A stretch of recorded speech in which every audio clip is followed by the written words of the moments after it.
একজনের সঙ্গে কথা বলার একটু চেষ্টা করব। আপনি আরজি করের স্টুডেন্ট? হ্যাঁ, আরজি করে। কোন ইয়ার? আমি হাউস স্টাফ। আপনি হাউস স্টাফ, তাহলে তো হাসপাতালটা আপনার খুব ভালোভাবে চেনা। অবশ্যই চেনা। হাউস যেরকম আমি হাউস স্টাফ বলতে আমি আরজি করে হাউস স্টাফ নয়, যেরকম যেটা বলে যে সিন্ডিকেট এখন চলছে সেটাতে আমি হাউস স্টাফ আমার নিজের কলেজের যোগ্যতা থাকা সত্ত্বেও আমার নিজের কলেজে আমি হাউস স্টাফ পাইনি। আমাকে বাধ্য হয়ে আমার কলেজে হাউস স্টাফ না করে বাইরে আমাকে হাউস স্টাফ করতে হচ্ছে। আপনি পড়াশোনা কি আরজি করে করেছেন? আরজি করে এমবিবিএস। আমার আরজি করে এমবিবিএস 2024 সালে আমার ইন্টার্নশিপ পাস। ইন্টার্নশিপ কোথা থেকে করেছেন? আমাদের যেখান থেকে এমবিবিএস হয় সেখান থেকে ইন্টার্নশিপ হয়। 2024 মে মাসে আমার ইন্টার্নশিপ শেষ হয়েছে। আচ্ছা, একটা লিফট যেটা একদম সেমিনার রুমের সামনে, সেই লিফটটা কি চলে? লিফটটা আমরা ওই লিফটটা বেশি আমরা ইউজ করি না, মানে আমাদের আরো অনেকগুলো লিফট আছে, সেই লিফটগুলোই আমরা বেশি ইউজ করি। এখন সেই লিফটের ভেতরের ব্যাপারটা আমার অতটা জানা নেই, আমরা যেহেতু ওই লিফটটা ইউজ করি না তো আমাদের ওটা অতটা জানা নেই। ওই লিফটটা কি খারাপ চলে? লিফটটা চলে, মানে খারাপ নয়, একেবারেই খারাপ নয়, লিফটটা চলে। আচ্ছা, ওই লিফটটা চলে? চলে। 10 নম্বর লিফট ওটা? হ্যাঁ, 10 নম্বর লিফট চলে। কত নম্বর লিফটটা? 10 নম্বর লিফট। আচ্ছা, ওটা কারা ব্যবহার করেন? কারা ব্যবহার বলতে ওটা গ্রাউন্ড ফ্লোর পর্যন্ত খুব একটা ব্যবহার হয় না, উপরে ব্যবহার হয়। এখন মোটামুটি সেকেন্ড ফ্লোর বা থার্ড ফ্লোরের উপরেই ব্যবহার হয়। আমরা গ্রাউন্ড ফ্লোর থেকে আমরা ওটা বেশি ইউজ করি না, বিশেষ করে আমরা স্টুডেন্টরা আমরা মানে খুবই কম ইউজ করেছি ওই লিফটটা, মানে কোনো দরকারও পড়ে না আমাদের। ওই জায়গাটাতে যে সিসিটিভি নেই, সিসিটিভিতে দেখা যায় না, এটা কি সবাই জানে? এখন সিসিটিভি ক্যামেরা তো অনেক জায়গায় আছে, অনেক জায়গায় নেই। আমার পার্সোনালি সিসিটিভি ক্যামেরা কোথায় কোথায় আছে ঠিক একটা জানা নেই, বুঝলেন? যারা ভেতরে সর্বক্ষণ থাকেন তারা নিশ্চয়ই জানেন। হ্যাঁ, সে তো অবশ্যই। সে অথরিটি তো অবশ্যই জানবে কোথায় কোথায় লিফট আছে, কোথায় কোথায় কোন লিফট চলে না চলে, কোন সিসিটিভি ক্যামেরা কোথায় আছে, কোন সিসিটিভি ক্যামেরা অচল, কোন সিসিটিভি ক্যামেরা সচল, সবই জানে অথরিটি। এখানে উই ওয়ান্ট জাস্টিস স্লোগান যেমন উঠছে, তেমনি একের পর এক প্রশ্নও কিন্তু দানা বাঁধছে। এখানে আর কেউ আছেন আরজি করেন? দাদা, আপনি কি আরজি করেন? আরজি। আচ্ছা, সুতরাং ওই লিফটটা কাজ করছে কি করছে না এটা নিশ্চয়ই যারা সিকিউরিটি বা ভেতরে যারা সর্বক্ষণ, অবশ্যই সেটা অবশ্যই জানবে, অথরিটি অবশ্যই জানবে। এবং লিফটটা যত সম্ভব কাজ করে, ওই লিফটটা মানে আমরা ইউজ করি না বলে এরকম নয় যে কাজ করে না, আমরা ইউজ করি না ওই লিফটটা। মানে কেউ যদি জানেন তাহলে ওই লিফটটা ইউজ করে 4 তলা থেকে ইজিলি বেরিয়ে যেতে পারেন, পালিয়ে যেতে পারেন। হ্যাঁ, সেটা সম্ভব আছে।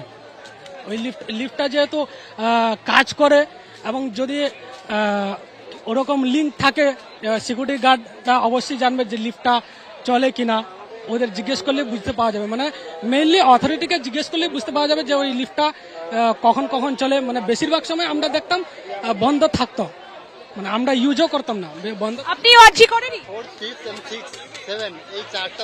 আপনিও আরজি করেন? আচ্ছা, আপনার নাম দাদা? আমার নাম আকিল আক্তার। আচ্ছা, আরো একজনের কাছে যাবো, আরো একজনের সঙ্গে কথা বলবো।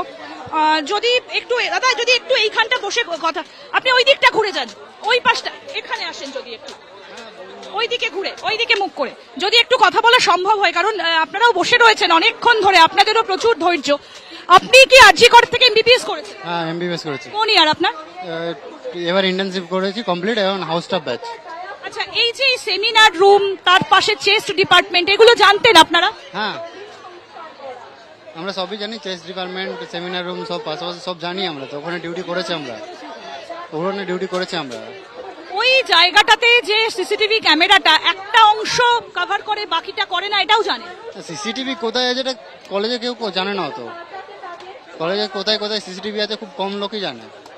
এই যে আপনাদের প্রিন্সিপাল যিনি ছিলেন সন্দীপ ঘোষ, তার যে এত কিছু তিনি ঘটিয়ে রেখেছেন, এগুলো জানতেন? হ্যাঁ, ওর জন্যই তো আমরা সেকেন্ড ইয়ারের পর থেকে third year, fourth year intern আমরা চুপচাপ থেকেছি এতদিন, কিছু করতে পারিনি। এগেনস্টে কিছু বললে আমাদের বিপদ হবে, ওই জন্য চুপচাপ থাকতে হয় এতদিন। উনি কি করতেন? যা শুনছেন এতদিন থেকে সব করতেন, ওগুলো কিছু বললেই ফেল করাবে, ইন্টার্নশিপ কমপ্লিশন দেবে না, ডিগ্রি সার্টিফিকেট দেবে না, ডিগ্রি সার্টিফিকেট আটকে দেবে। আমাদের কিছু সিনিয়রের ডিগ্রি সার্টিফিকেট পেতে কোর্টে অ্যাপ্লাই করতে হয়েছিল, তারপর ওরা পেয়েছে। এগুলো আর কি। আপনার নাম? মানে আশফাক হোসেন। ওই যে লিফটটা আপনাদের, এই যে লিফটটা কোন কোন ফ্লোরে দাঁড়াতো, যে 10 নম্বর লিফট? আমরা যেটা লিফট ইউজ করি ওই লিফটে 5th floor, 6th floor, 7th floor, এই তিনটে ফ্লোর ইউজ করি ওই লিফটটা। এই 3টে ফ্লোর জানি আমরা। আর নিচে আগে যখন আমরা ফার্স্ট ইয়ারে ছিলাম তখন ওইখানে একটা, এখন যে ট্রমা ফ্লোরটা সিবিওটি, ওইখানে সিবি অফিসটা আগে ওখানে ছিল, তো ওখানে তখন নিচে পেশেন্ট থাকতো, তখন ওটা গ্রাউন্ডে আসতো। আর এখন আমরা 5, 6, 7 এগুলোতে ইউজ করি ওই লিফটটা।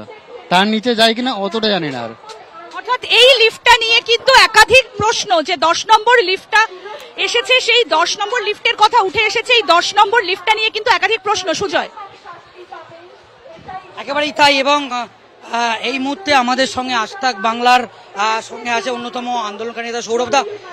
আমরা সরাসরি সৌরভদার কাছে চললাম। সৌরভদা, মুখ্যমন্ত্রীর যেটা বক্তব্য বা নবান্নের যেটা বক্তব্য, নতুন করে তোমাদের চিঠি তো পাঠানো হলো, কি পরবর্তী পদক্ষেপ তোমাদের?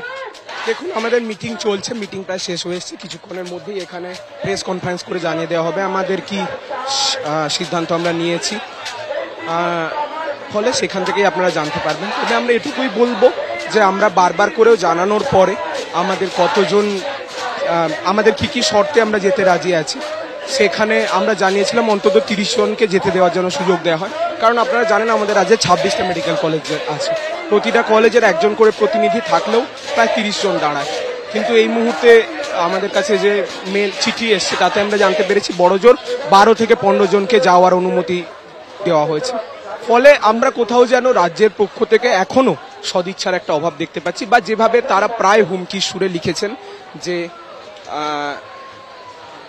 কেন্দ্রীয় সরকারের সুপ্রিম কোর্টের যে রায় আছে আমরা নাকি তার বিরোধিতা করছি, যেটা আমরা করছি না বলে আমরা মনে করি। বা যত স্বাস্থ্য ব্যবস্থা অসুবিধে হচ্ছে সেটা নাকি আমাদের এই আন্দোলনের জন্য হচ্ছে, সেটাও আমরা মনে করি সত্যি কথা নয়। কারণ স্বাস্থ্য ব্যবস্থায় যা সমস্যা দেখা দিচ্ছে সেটা মূলত স্বাস্থ্য প্রশাসন পরিকাঠামোর অভাবের জন্য। যাই হোক, এই সমস্ত কিছু নিয়ে যে চিঠিটা, সেই চিঠিটায় আমাদের আন্দোলনের স্পিরিটের যে আমরা সদর্থক বার্তা আশা করছিলাম সেটা আমরা পাইনি। কিন্তু আমরাও চাই যত তাড়াতাড়ি সম্ভব যেন এই অচলাবস্থা শেষ হয়। সে কারণে উভয় পক্ষের দিক থেকেই একটা পজিটিভ বার্তা আসা খুব প্রয়োজন। আমরা সেটা পাইনি, তবে আমাদের দিক থেকে আমাদের যা সিদ্ধান্ত সেটা আমরা প্রেস কনফারেন্স করে জানিয়ে দেবো। সৌরভ, এটা কি মনে হচ্ছে যে রাজ্য সরকারের পক্ষ থেকে যে সদিচ্ছা দেখানো দরকার সেটা তারা দেখাচ্ছে না? আমরা তো এখন অবধি তাই মনে করছি। কারণগুলো আপনাকে বললাম যে আমরা প্রেস কনফারেন্স করে বারবার আমাদের দাবিগুলো জানানোর জন্য এবং তার যৌক্তিকতা জানানোর পরেও যদি একটা এরকম ব্যাপক গণ আন্দোলনের